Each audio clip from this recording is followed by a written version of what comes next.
Hello and welcome to MacFormat's weekly Apple Extravaganza. I'm Chris Finn. I'm Matt Bolton. And on this episode we talk about exciting new things. The birth of exciting things. And something that's not exciting at all, except it is in a very, very interesting way. But we start as always with news from the world of Apple. Okay, and 5 minutes we start with on the world of Apple. Now, there's basically nothing really been happening in the world of Apple this week, so I've had to manufacture a story for this segment, and basically there is a very, very small kind of jumping off point, catalyst for this story, but essentially it's about the Apple TV, and I just want to take the opportunity to damn well have it out about the Apple TV and what's going to happen to it, have a bit of a chat about the credence we give to certain rumours. Okay. The sort of cheating way I've come up with doing this story is because there's an Apple job listing for an algorithms development engineer. Now this is really reading between the lines stuff, and I suspect that this is basically just a mistake. I suspect it's boilerplate text, but it has given people reasons to be suspicious. So it says here, job summary: the camera software team provides the capture and camera foundation across all of Apple's innovative products, including the iPhone, iPad, Apple TV, iPod, iTunes, and macOS. So people are reading that and going, well, there is no camera in the Apple TV, no. But might there be? Could there be? Which has also been kind of conflated with people talking about PrimeSense. Now you know more about this than I do, so tell me about PrimeSense. The company that Apple has just bought that developed the Kinect sensor for Microsoft for the Xbox 360 and probably not the Xbox One, probably just the foundation of the technology that went into the Xbox 360 version. And because did Microsoft develop the Xbox Ones in-house, do we think? I think. Yes, caveat. But obviously the Kinect system is a kind of motion gestury control. It basically beams out infrared light in a pattern and can, I'm doing this for a reason, can sense what you're doing, where your body is, so you can control games with it. Skeletal tracking is its key point. And of course the reason people are putting two together and coming up with 5 is that people think that this might be the gestural interface for the new Apple TV. I.e., when I say Apple TV, I mean full size 55-inch, 65-inch, 70-inch, big old screen. If it had a camera, it would need we would need to be talking about a television, not a little box that you tuck into your Pi-Fi unit or whatever. That's true to an extent, but they could radically change the form factor of it. And in fact, there is a render on a website, which I can't remember which one it was, showing a sort of long, thin Apple TV. It looks a little bit like the Kinect box. And that would make some sense, because then you can put it above your television or below your television, like the Wii sensor bar or like the Kinect. And it does convert any existing HDTV into a full Apple experience, living room experience. Okay. So that's my jumping off point, and I've only got 2 minutes left, so we better do this quickly. That was quite a long jumping. So what do we think with the Apple TV? Do we think that we're going to see a screen, or do we think we're going to see another puck? Maybe it's me being short-sighted, but I feel like puck is the more obvious solution. It feels the more Apple-y solution. Does it? Surely a huge integrated thing.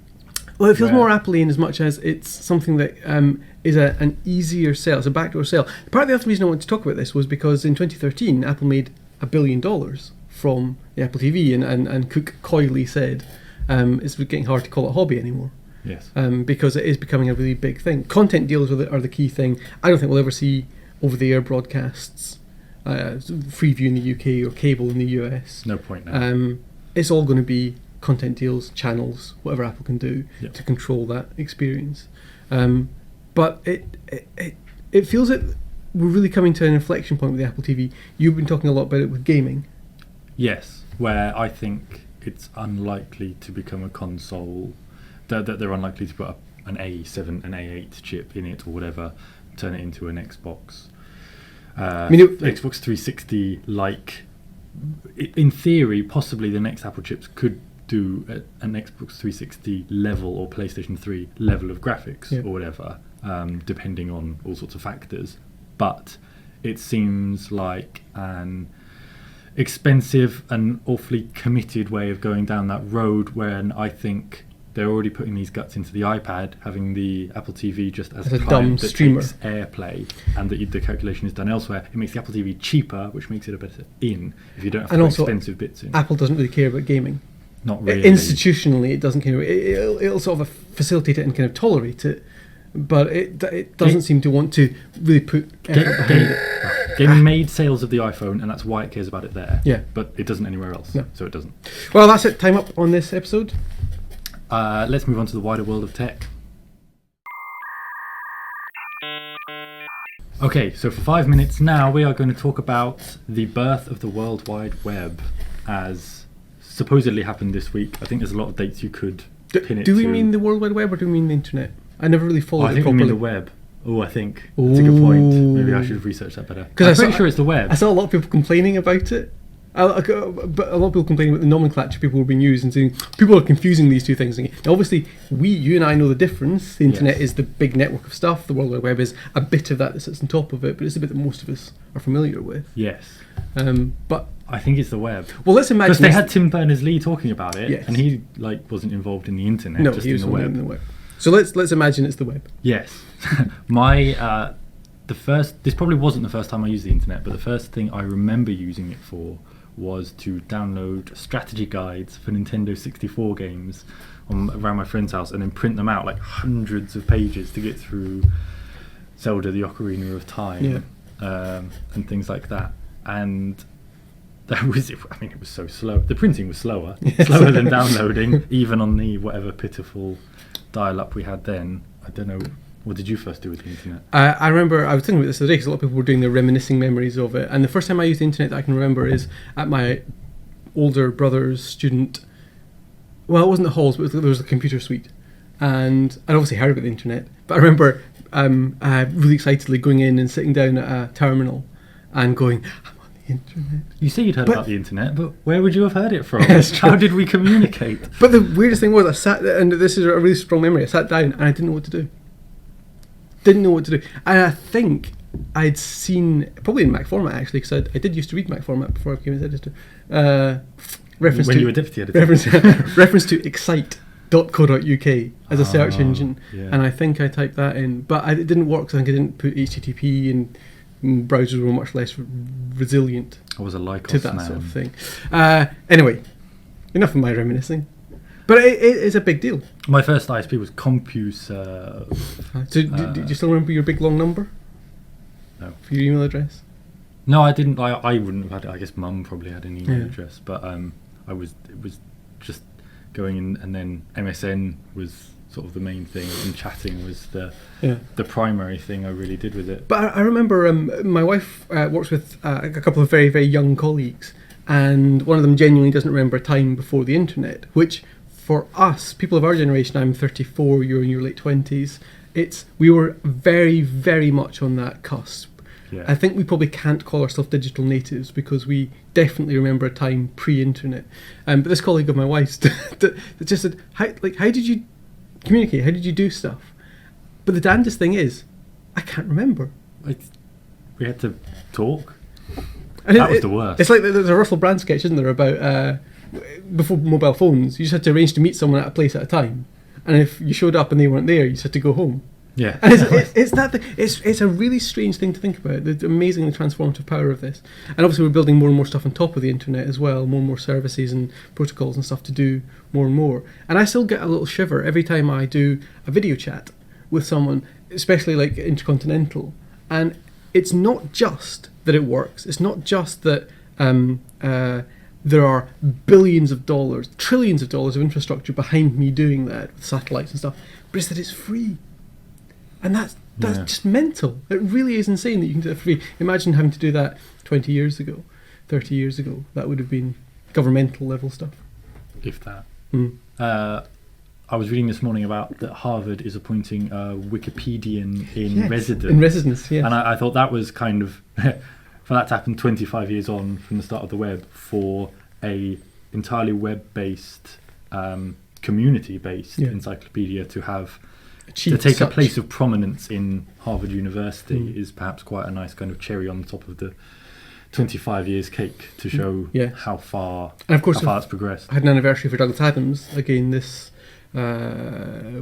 month for the Hitchhiker's Guide. And of course, the Hitchhiker's Guide pretty much is Wikipedia, which is another little layer of loveliness. Yeah. And I do so wish that Mr. Adams could have lived to see the iPad with Wikipedia. It just would have absolutely simultaneously blown his mind and been utterly banal, because he absolutely had foreseen how this stuff was going to work. What is surprisingly hard to find is a good Don't Panic cover for the iPad. That's true. I've looked. I don't like. There are Why some. is no one making a good one? Yeah, there are some. But the thing is, it's all to do with people's interpretation of friendly letters. They never look friendly to me. And that bombshell. Yeah. Let's move on to Kit. The last segment of the show, as always, Kit, 5 minutes. And we have something that is quite... By the way, sorry about my squeaky chair. It's really quite... I'm trying to sit as still as I possibly can. It's something quite dull, but interesting because of its dullness. It is a keyboard. Yes. Which is quite dull. The thing that makes this one interesting is that it has a wire. And You're really selling it. you might think that's not interesting, Chris. In fact, you might just say it out loud. But this one's an iOS keyboard. And this one connects with Lightning, but there is a 30-pin dock connector as well. And obviously, most of the iOS keyboards we see are Bluetooth. Yes. Which is all well and good and lovely. But this one is wired. And one of the main reasons for that, it's actually really, really sort of strangely liberating for a cable, because with a Bluetooth keyboard, you've always got to worry about pairing and power. You've got to make sure you've got enough charge in it to actually use it. Whereas this one, you just plug it in. And it draws its power from the iPad, but it draws very, very little. I'm told by the manufacturer that it draws 3% over the lifetime of the battery. So rather than getting 10 hours, you get 9.7 hours. No, yes, 9.7 hours. Is that 3% or is that 0.3%? Whatever. But yours is more complicated than that? Yeah. It's in 60 minutes? So let's just say Yeah. it doesn't draw that much power. Right. So it does that, which makes it great for schools. Especially because if you've got a lab or a classroom full of 40 students all working with iPads, you don't want to be buggering about with Bluetooth keyboards pairing and charging and syncing and possible conflicts with the Bluetooth and all that sort of stuff. You just plug this in and off you go. But it is actually really... I used it yesterday. We had a meeting. And rather than sort of going along and taking my Bluetooth keyboard or using the small keyboard, obviously in the iPad mini screen, to take this along, and it's quite nice. It's actually bigger than Apple standard keyboard. Like a desktop keyboard. Yeah, it's the bigger keys than that. Well, it's got the usual iOS shortcuts, Yeah. but it's got some extra Come in, ones, doesn't disembodied camera. Have a look behind me here.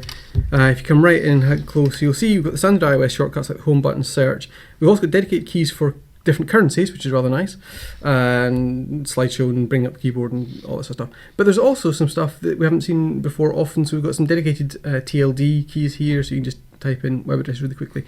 And then this one, which is for taking screenshots, which is quite a nice little, like, no big, you wouldn't buy or not buy because of that, but it's quite a nice little thing. I can see it being handy in education and stuff like that. Absolutely. Manufacturer suggested retail price of around $60. So it's not particularly cheap. It seems alright. But it's about right. Although I have to say that when I looked at it on Amazon, it was like 76. Lightning isn't cheap to license. Lightning's not cheap to license. That won't have helped. Absolutely.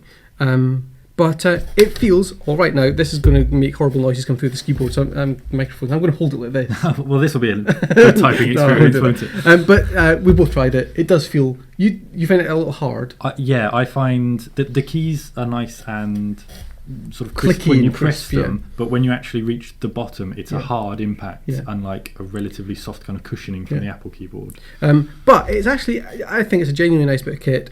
It's reasonably well made. It feels a little cheap maybe, but it's the key switches, the key action is much better than I expected it to be. There's a bad news about this though, which is that it's only currently available in the States. But the company that makes it, MacAlley, is about to launch a version into Europe, and it will then see how the demand goes from there. But like it does strike me as a kind of unsexy but very valid and worthy bit of kit to have in your arsenal. Especially if they do volume discounts or anything like that. Yeah. For schools or For businesses schools. or whatever. But the real question is, should we be moving beyond physical keyboards on our iPads to using just the on-screen keyboard. Yes. Should the on-screen keyboard by now have progressed to the point where this is unnecessary? Well, it's interesting, isn't it? Because the keyboard essentially hasn't changed since the first iPhone in 2007. And we get people complaining, especially people coming from Android, where you can, the stock Android keyboard is quite good anyway, but then you can also add in Swipe or SwiftKey or whatever into that. Yep. Which is a valid point, I guess. But then again, I've never really had a problem with the only problem I have with the iOS keyboard is on the iPad mini, just because it is too small. And it's an awkward, like on the iPhone I can thumb it quite easily, on the big iPad not a problem, but on that one it's just a bit too small.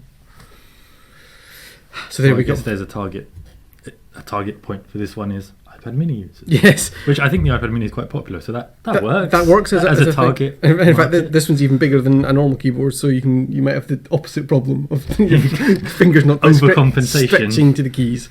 Yes. Well, there we go. 5 minutes done. Exactly. Okay, well, do you think that the Apple TV is going to be a big TV, a little puck, a games console, or anything else? What are your first memories of the web? And how brilliant or useless is a wired keyboard in the iPad age? Let us know in the comments below. Don't forget, you can subscribe to the MacFormat YouTube channel at youtube.com/MacFormatUK.